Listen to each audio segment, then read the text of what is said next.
You can do anything, and here's how. My name is Unicole Unicron. I'm a massive success. I don't care what anybody says. I'm a massive success. I shouldn't be alive because I am so neurodivergent and so unusual that it is a miracle that I am able to stand here and communicate with you in a way that you can understand. My unique reality is such that I do not fit into society in the slightest, and attempting, the desire to fit into society is very strong. The desire to be a truly pop, as in popular, star cult leader is true and real in my heart. And so as an outsider artist who desperately wants to be a mainstream artist, I have overcome so many challenges of learning how to mask and unlearning how to mask so that I can be my most authentic self here for you today. I did not think that I was going to be able to survive in this world because it was not built for people like me. I believe I am truly from the future. I am the light of the future in a human body. And therefore, this dark, heavy energy of this world makes absolutely no sense to me, nor does it help me thrive in any way whatsoever. So if you're like me and you say, I don't even know why or how I'm here, but I know I'm here to make a difference, then this sermon is for you. Because no matter who you are, no matter if you fit into society or you don't fit into society, or people understand you or they don't understand you, you have a purpose. You have a reason to be here. I've been very hesitant on saying this because a lot of people don't feel like they have a purpose. A lot of people don't have this unending drive of feeling like they can do anything or that they know what they want to do, even to set their mind to it. A lot of people maybe had an inkling of their purpose or their idea of who they are and why they're here, and it got lost along the way. And I think it's important that we understand that this idea of having a purpose or a reason to be here is kind of a capitalist understanding, right? Your purpose, your drive, your reason to be here is to be you. Is to be you and nobody else. It's to wake up every day and contribute your beautiful electromagnetic energy to this reality.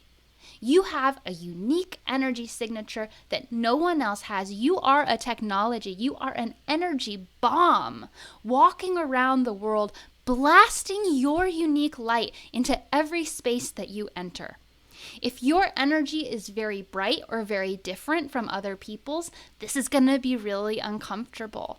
I call myself a great burning sun in a human body, and when I go into spaces and into rooms, I challenge everybody there without even trying to. My mere existence is a challenge. It's a confrontation to other people around me.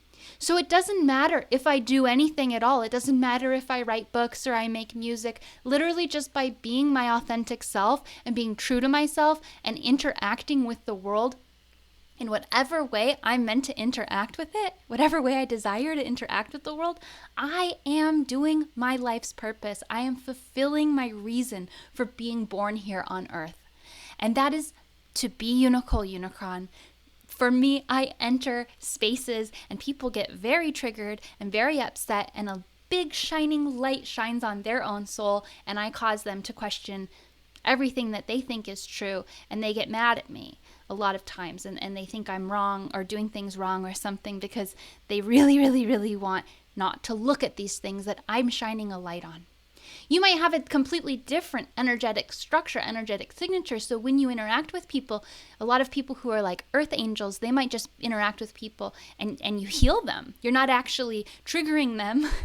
You actually just hold a really nice space for them, and you heal them just by healing yourself and being strong in yourself, and by offering a really nice shoulder for people who are going through things.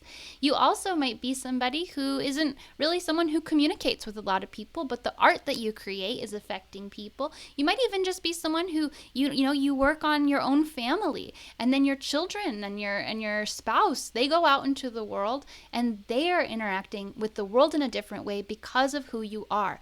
Every time we are interacting with the world, whether it be in nature, with other people, with old systems that are currently existing, online, with each other, with our friends, with our family, we are creating an energetic change that is radiating out from our bodies into the world and creating a new reality that would not exist if you were not here. There's that movie, It's a Wonderful Life, I believe it's called, where he leaves, he wants to die or something, and this angel shows him what the world would be like if he wasn't there. And I think it's even more dramatic than that movie makes it out to be, because every single person is having a massive effect on every other person, on this whole system, even to the point that we are talking about global change. You might feel like you are not doing much in your life, but you are radiating out energy that is affecting other people in the physical reality and in the astral and emotional realities and the energetic realities. And you are actually affecting people in other countries that you've never been to. You're affecting people you're never going to meet. You are affecting the entire world just by being alive. So you have to start there, okay? You can do anything, and here's how. But remember that your mere existence is everything that you need to be. That is everything that you're here to do. Anything on top of that should be because it's fun. If it brings you joy and you have a lot of fun doing it, you can do it.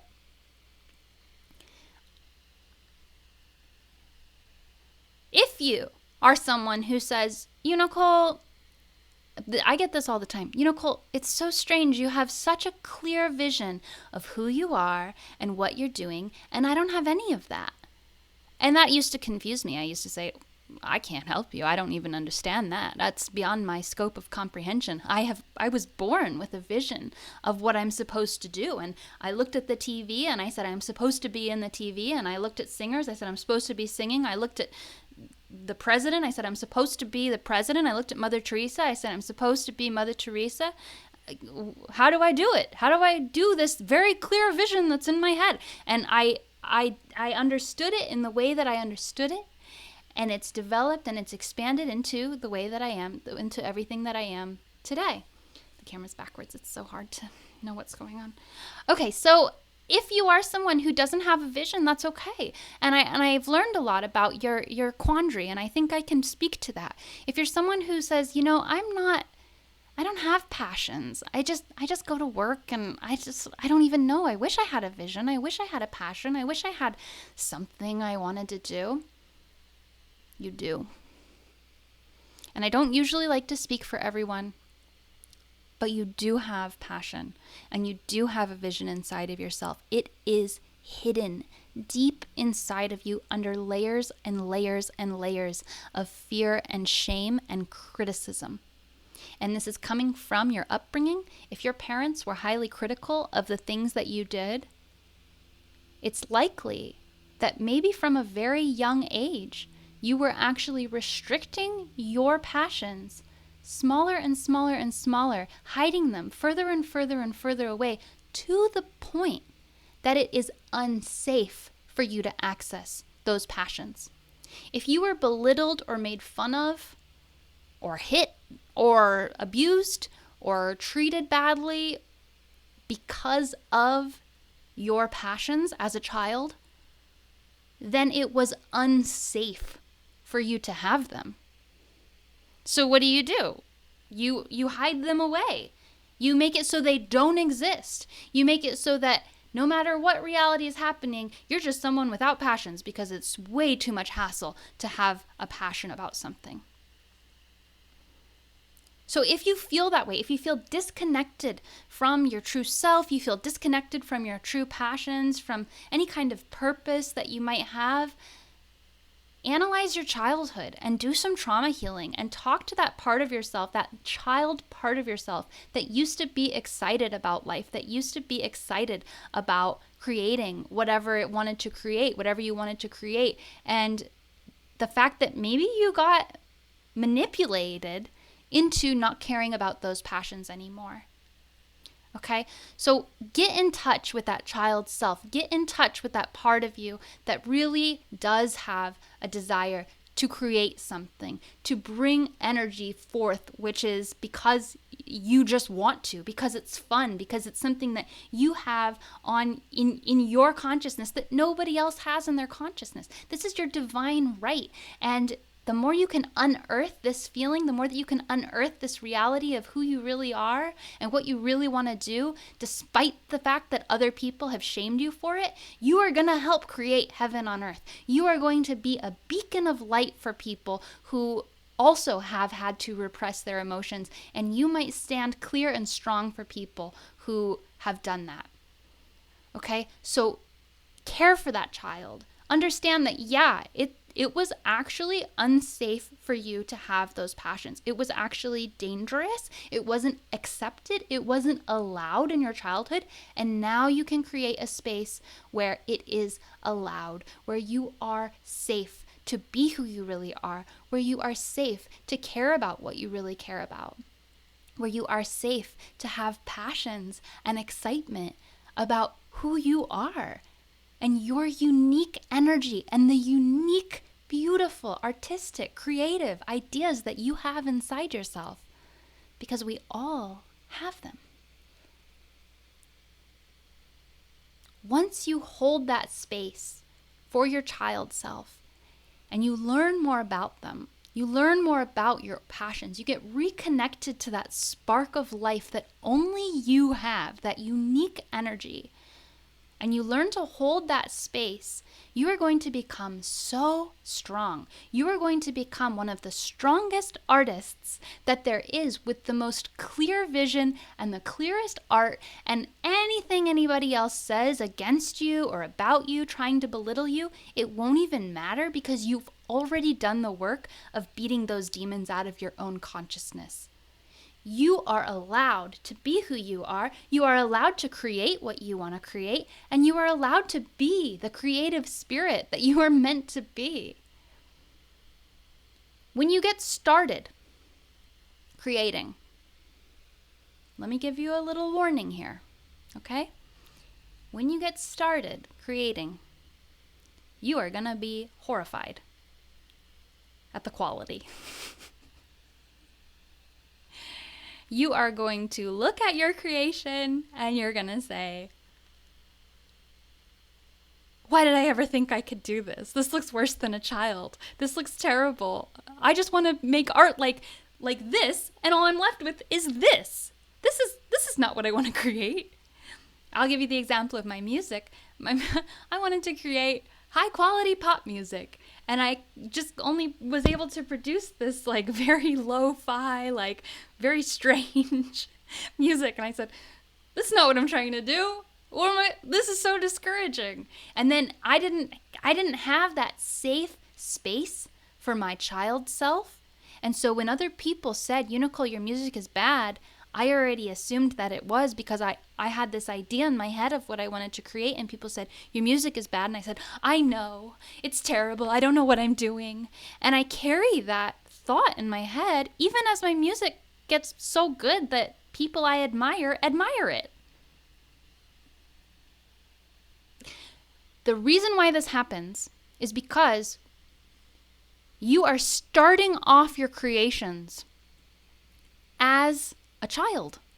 Wherever you pushed pause on your creativity is where you have to pick it back up again. Sometimes this is as early as 2 or 3 years old. Sometimes it might be 7 or 8. Try to understand that when you're creating art and you're just getting started, you are creating as a child creates, because you are not fully developed. And I want you to know that art that you create in your early years is so precious, and you will look back at it and you will wish that you could create art like that again. Because nothing you do is gonna create art with as much pure intention. And the ignorance that you have creates the most pure and beautiful and creative stuff that anyone has ever seen. Okay? I love artists' early early work, and a lot of times people are ashamed of their early work, but when you look at it from the true creative spirit, that is usually when artists are the most potent. So when you get started creating, do not be discouraged if the quality is not what you think it should be. The quality is your heart. Is your heart in the work?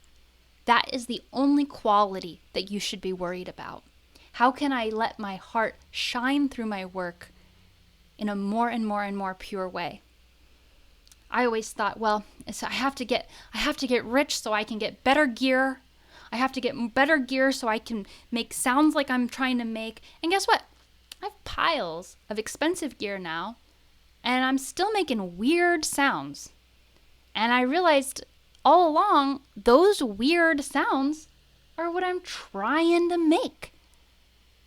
And I could have saved myself years of frustration just accepting the creation that I authentically create and recognizing that nobody else can make those weird noises exactly like I do. I'm Unicole Unicron, making the noises that I like to hear.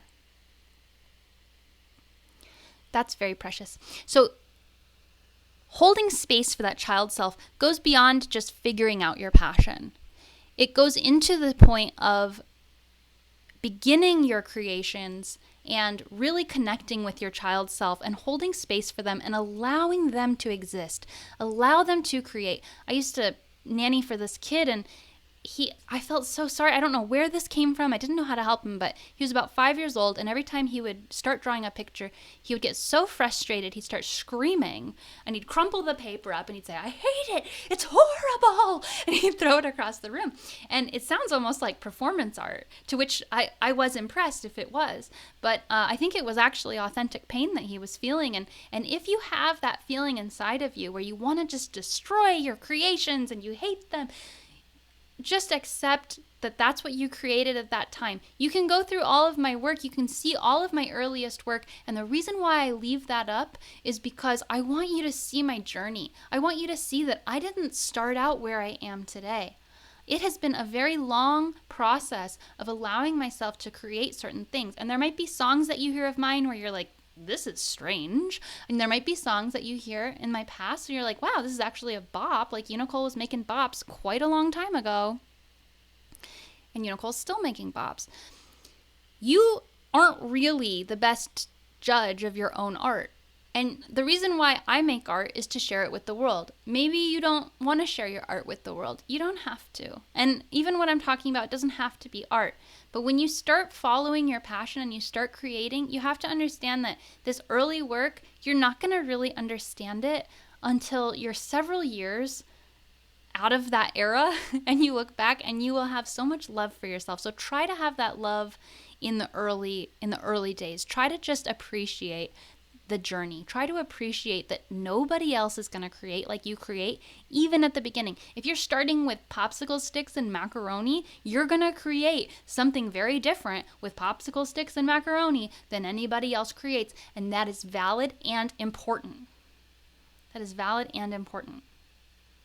You are valid and important at every moment. Everything you create is valid and important.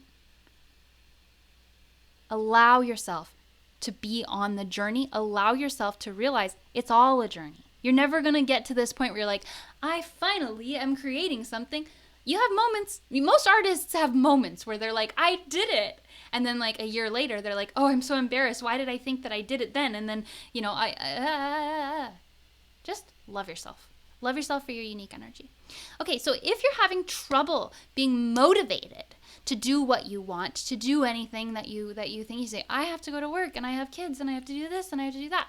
Okay, just align yourself with your heart and figure out a schedule to do stuff. I know capitalism is insane and everything. This is a matter of willpower. This is a matter of really connecting with yourself and giving yourself the space and the energy and the time to play. Because when we look at creation, we look like being able to do anything. And for this is, we've been talking from an artistic perspective, but this also goes for business ventures. Okay, let's say you have a business idea and you're like, oh, I really want to do this business, but I keep putting off researching it and I keep putting off doing this. You have to have some self-discipline.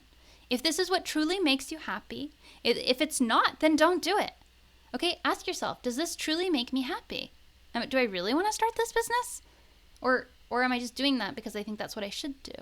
Okay, do I really want to make this art, or am I just doing it because I think people will like it and then like me? Play is the key here. Okay, and a lot of us who were traumatized as children, we don't know what it even feels like to play. Okay, because it might have been unsafe for you to feel that energy of play in your childhood. So the way to get connected with play is to start by exploring the world, exploring different mediums, exploring different ideas, and because you've been stunted. Your development, if you're like me, your development has been stunted in the explore stage. And once you feel safe in the explore stage, like a baby exploring, you put things in your mouth, like literally crawl around, pretend you're a baby if you want to, that can help. Then you can start playing. And play should feel free. The only way I can access feelings of play is by smoking weed. Maybe a little bit of mushrooms. Some microdosing mushrooms can really help too. Check out Sticker Club on UNICULT Supply Co. if you're interested in microdosing mushrooms. And playing is the key to figuring out what energy you're trying to channel. Having self-discipline, waking up and doing something right when you wake up is a great hack to getting something done. You can schedule it after work. You can schedule it during your lunch breaks. You can schedule it at a certain time of the day.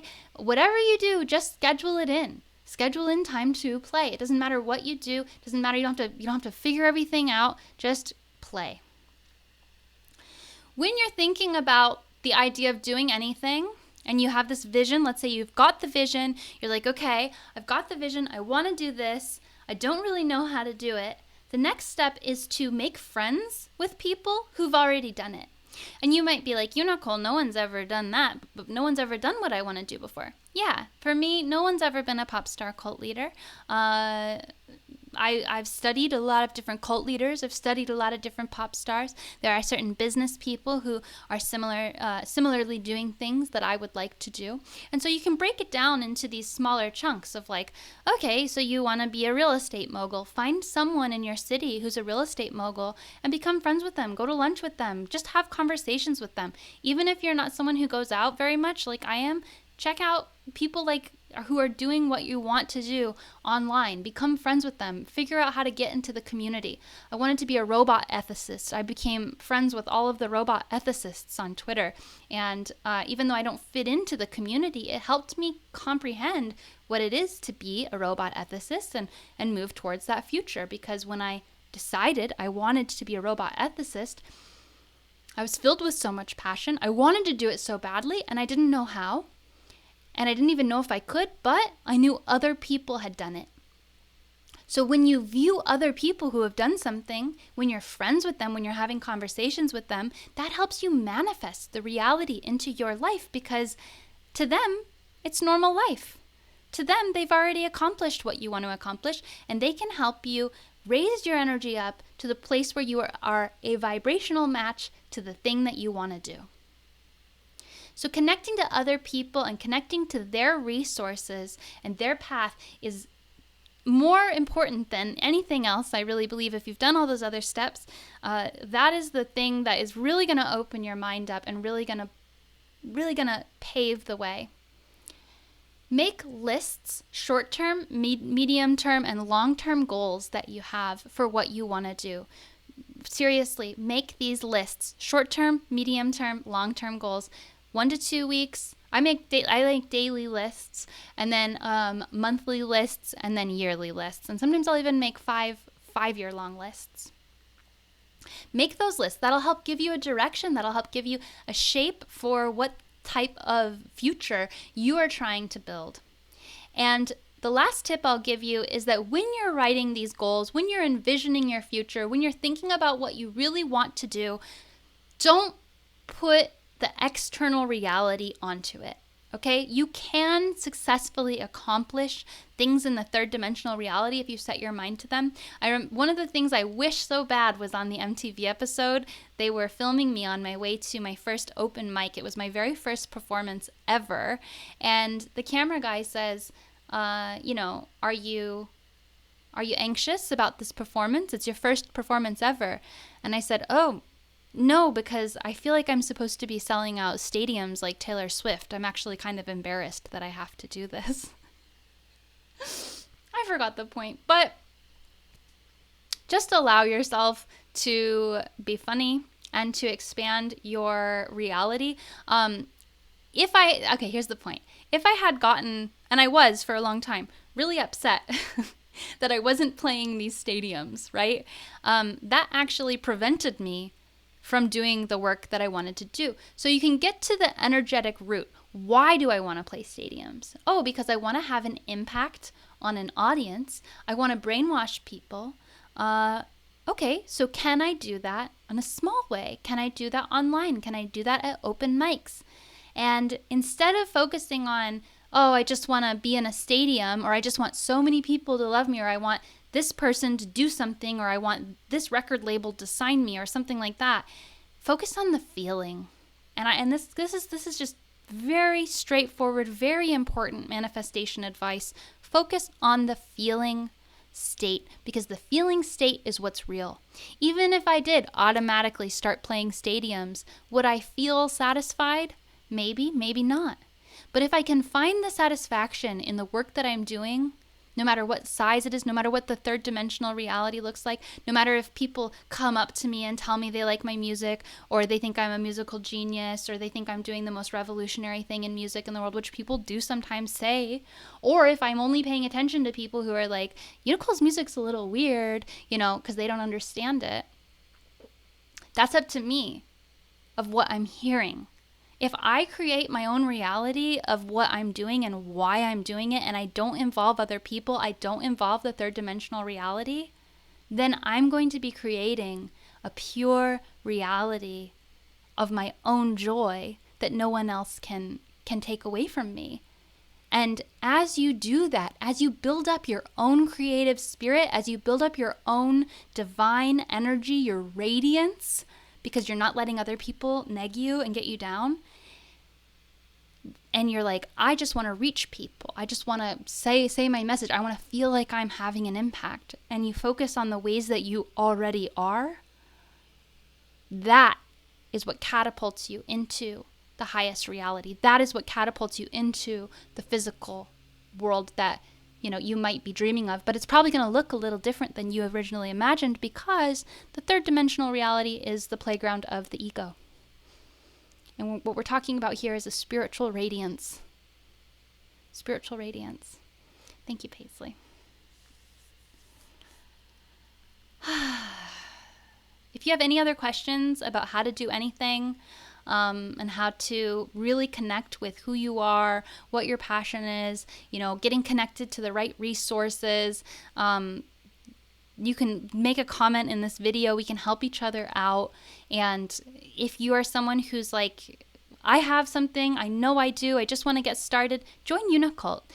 We have a whole community of people here to support you, here to help you and raise up your energy and sort of celebrate you. I really want to create a community where we're all celebrated for exploring our creativity, exploring our passions, exploring our unique energy, and building up the world that we want to see with unconditional love. I do have an album coming out soon. I don't know which song is going to be the biggest pop hit. Maybe Fake Fuck Fantasy, or maybe Cult Leader at the End of the World. I'm not sure. You'll have to tell me when it comes out. Thank you all for joining me so much. We'll see you next week on Sunday. I hope you have a beautiful Sunday with your extra hour. Remember, time isn't real. Only progress matters. Uni bless.